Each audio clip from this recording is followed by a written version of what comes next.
Yo, welcome to Bhroman Braapsody. This is where we review cars and motorcycles. I'm the host for motorcycles and the punk does the cars. If you're new to Bhroman Braapsody, don't forget to hit that subscribe button down below. Today we are back at Motorcycle of Greensboro with my man Gennaro. Bro, man, welcome back. Good to see you. Oh, thank you. It's so good to see you. And what do we have here today? Let's go back a little bit because I like history. Well, not many people do, but I do, right? So we were here not too long ago. We talked about the beautiful new R18, which is from Germany. Yes, sir. Then the last time you visited with us, we took a trip to Italy. Well, let's go north again and let's go back to Germany. And today we're looking at the R9T, but definitely a different kind of motorcycle, and it is as cool can be. No doubt about it. This is the R lineup, which is BMW's heritage lineup.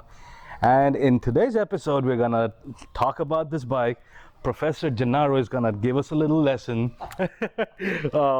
We'll show you the cool features, take it out for a spin, get my thoughts about this bike to you guys, talk about the cost of ownership, and assign it a Bhromance score.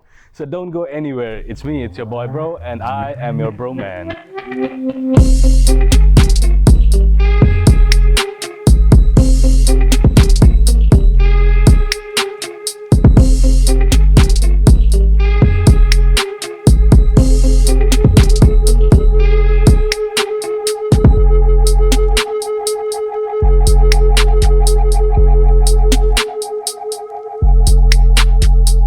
All right, Professor, so tell us a little more about this bike. So today we're looking at the R9T, and it is the most elegant motorcycle in here.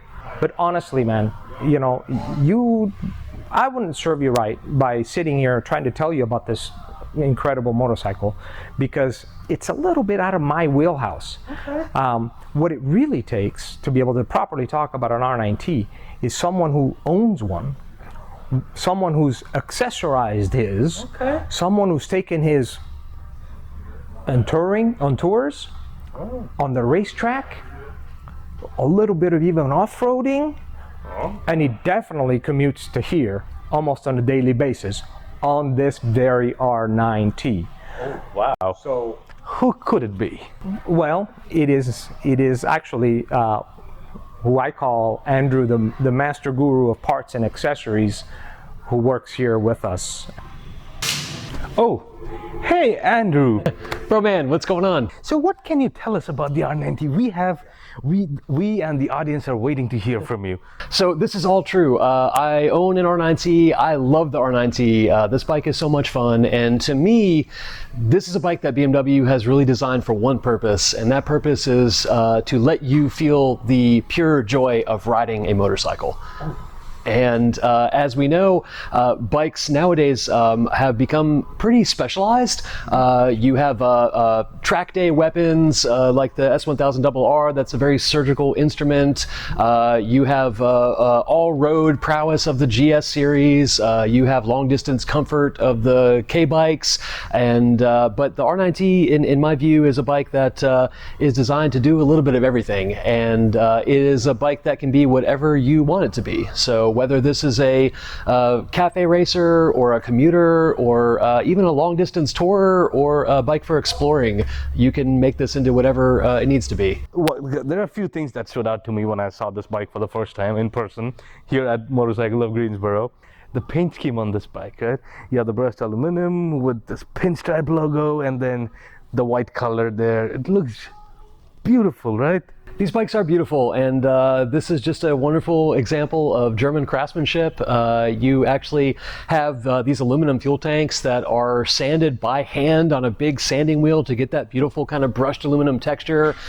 These pinstripes are applied by hand, and this is just a wonderful example. This whole bike just screams quality, and just got a really cool kind of German look. The bike to me looks very muscular and kind of techie. I know a lot of people like to throw around the retro term when describing bikes that are kind of in this sort of style.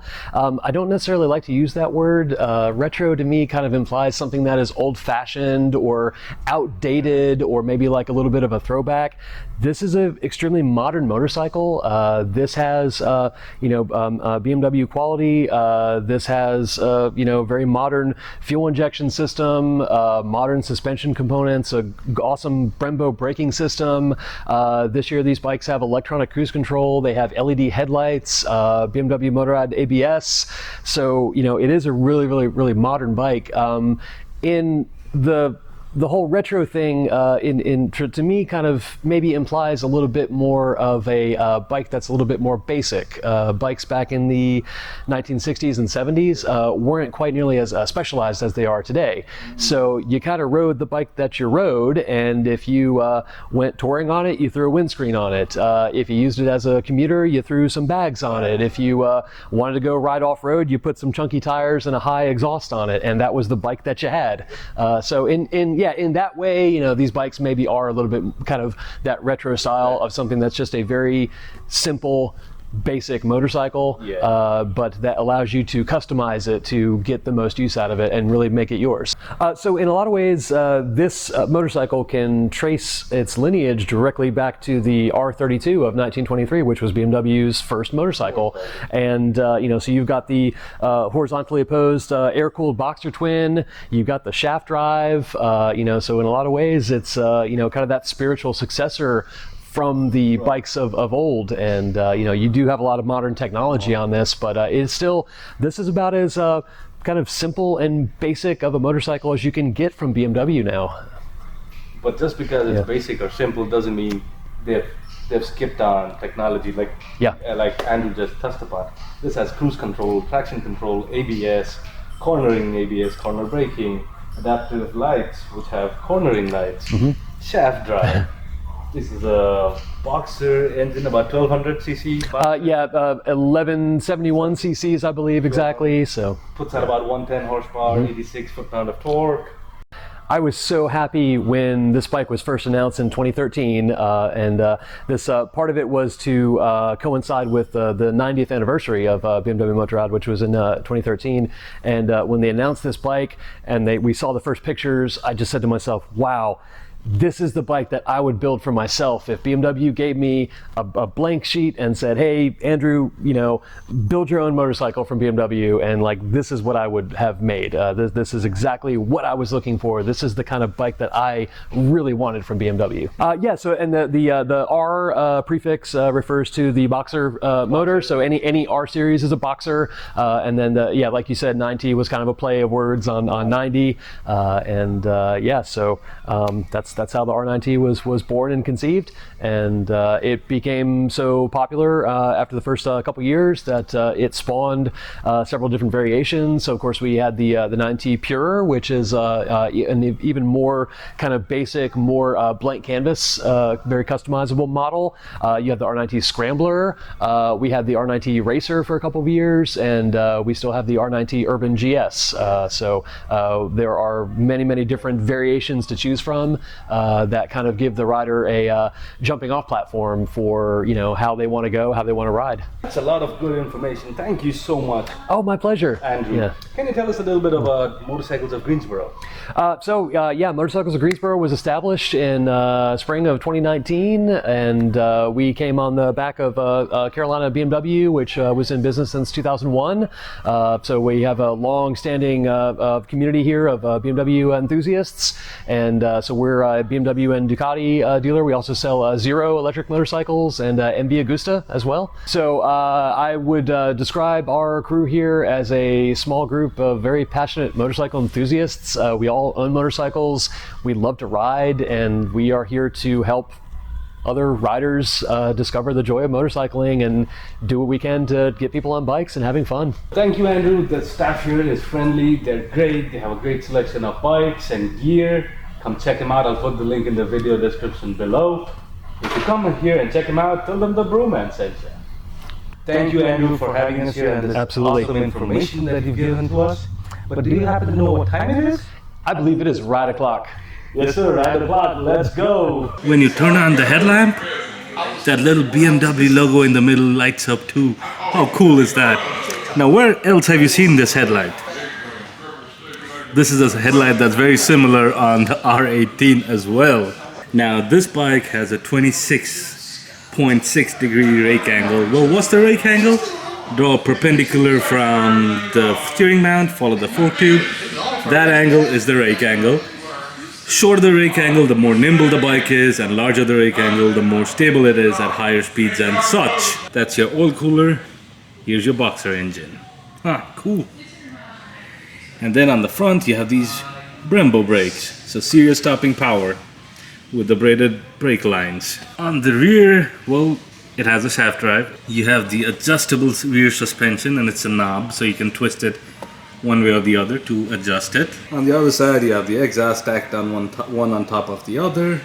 And just check out this color and the paint scheme. I love this. This does not have keyless ignition, this has the key. So put it in, turn it on. You have two gauges here, speedometer and tachometer, and with little digital displays on both. And on the left one, the speedometer, you get the warning lights. So you have light for your left turn signal, error messages, neutral, traction control, ASC, right turn signal, and ABS. On the right hand side, it's the tachometer with this little display here. This gives you this has the speedometer and what gear you're on. This little dial here is where you can toggle through the menu. As for the buttons, on the left hand side you have the home, turn signals, menu, turn off the ASC, hazards, and cruise control on top. On the right you have heated grips, the riding modes, the kill switch, and the start stop. Now if you press the menu button here, this will change. You have the trip meter, you have the odometer. Now it's saying this shows you the service interval. Right now it's low on gas, so you get the gas thing going on. Setup, that's your odometer.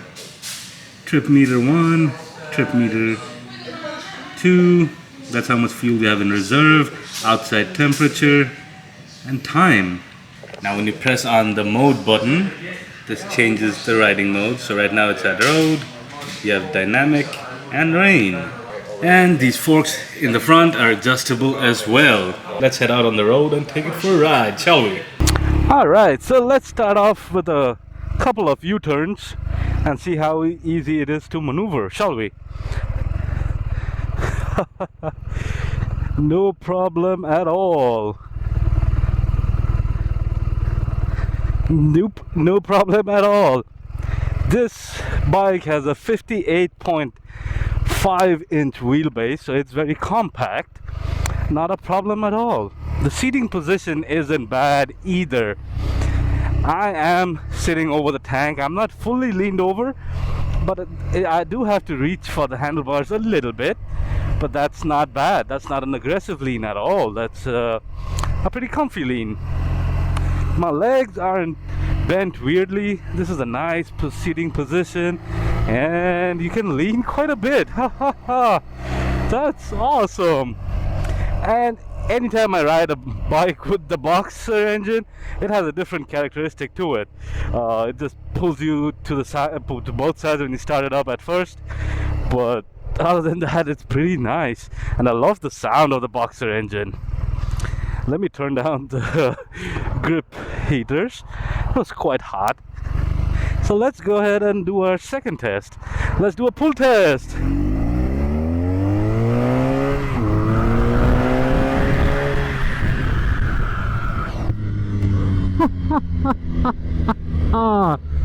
Wowie, wowie. This you feel all of that 110 horses and those you feel all of that 110 horses and 86 foot-pound of torque.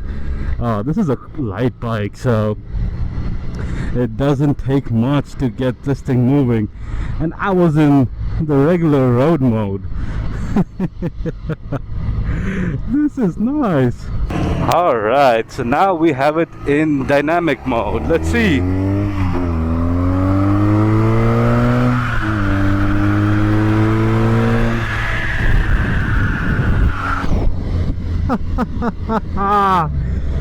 Dynamic mode is where the fun's at. Alright, let's check out the brakes. We have Brembo brakes up front. I'm just using the front brakes and pull it. And okay, solid brakes. I can see the dark clouds there. Hopefully the sky doesn't open up during the test ride and I can finish this video before it starts pouring. Riding in the rain is no fun, you guys. I mean, I've done it before. I did an iron butt a few weeks ago and we had to ride through a storm, so I'm not looking forward to it. Now the balance on this bike is awesome. You can just go from side to side all day long if you wanted to. Now I have not played with the suspension settings of this bike. This is as stock as it gets. This has about 3 miles on it, so this is pretty much bone stock, fresh out of the box even. And well, we'll go over the railway tracks and find out how good this suspension eats these guys up. Huh? Not bad, not bad at all. Very interesting. Handling, this bike handles like a charm. Is this a bike that you could use to commute daily? I think so. Yeah, I think you could. This bike has a really comfortable suspension. The seat is very good. The seating position is comfy as well, and it just putters around quite easily. Now if you want to use it as a daily commuter, you'd probably need to add a couple of bags, saddlebags, or I saw a couple of bikes with those bags that you could put over the rear seat, and yeah, that would help for commuting. So yeah, could be a great commuter. Could this bike be used for touring? Yeah. We talked to Andrew and he has done some amount of touring on his motorcycle. This bike surely has the power, and I like the suspension. I've said that before. I think if you have a couple of bags and you get a windshield, I think you should be able to do some sort of touring on it. Now I'm not sure if you want to go like long distance touring on this bike, but for the long distance touring motorcycles, I would assume you need a lot more comfortable seat and a much more comfortable seating position as well, which this may or may not have for you. Is this a good bike for beginners? Let me answer that in 2 questions. If you are brand new to motorcycling, like you've never ridden a day in your life, and you want to hop onto one of these bikes as your first motorcycle, no, I would not suggest it at all. And here's the reason why, though. This is a powerful bike. This weighs about the same as a liter bike would, like any of your 1000cc motorcycles. This costs about $15,000. The R90s have a long range of prices as well, based on what you're gonna get, so they are gonna cost you a fair amount of money. And yeah, and when it comes to motorcycles from, let's say, a BMW or Ducati, something like that, I wouldn't suggest those motorcycles for someone who's brand new to motorcycling. No, I would never do that. Now, if you are someone who's ridden motorcycles in the past but hasn't in a long time, or maybe you've been riding for a couple of years and you want to get something that's a little more powerful and a little more fun, then yeah, sure, this could be the one for you. Let's talk about the cost of ownership, shall we? Well, this bike requires a service every 6,000 miles or 1 year, whichever is first. and the services cost you about $400 at your local BMW dealership. The tires on this bike should last you about 10,000 miles, but a lot of that would be dependent upon how you ride it. A set of these tires cost you about $450.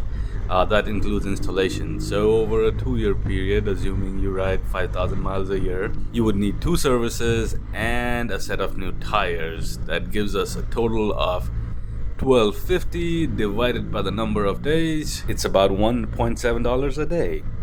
Let's assign it a score, shall we? On the looks, it's an 8.5 out of 10. On the Braap, it's an 8 out of 10. On the maintenance, it's a 7.5 out of 10. And on the comfort, it's a 7.5 out of 10, for a combined Bhromance score of 7.9 out of 10. The BMW R90, is this the bike for you? Well, head on down to your closest BMW dealership and check them out. If you go down to Motorcycles of Greensboro, tell them the Bhromance sent ya. Keep your knees in the breeze, and I will see you next week. Bro out.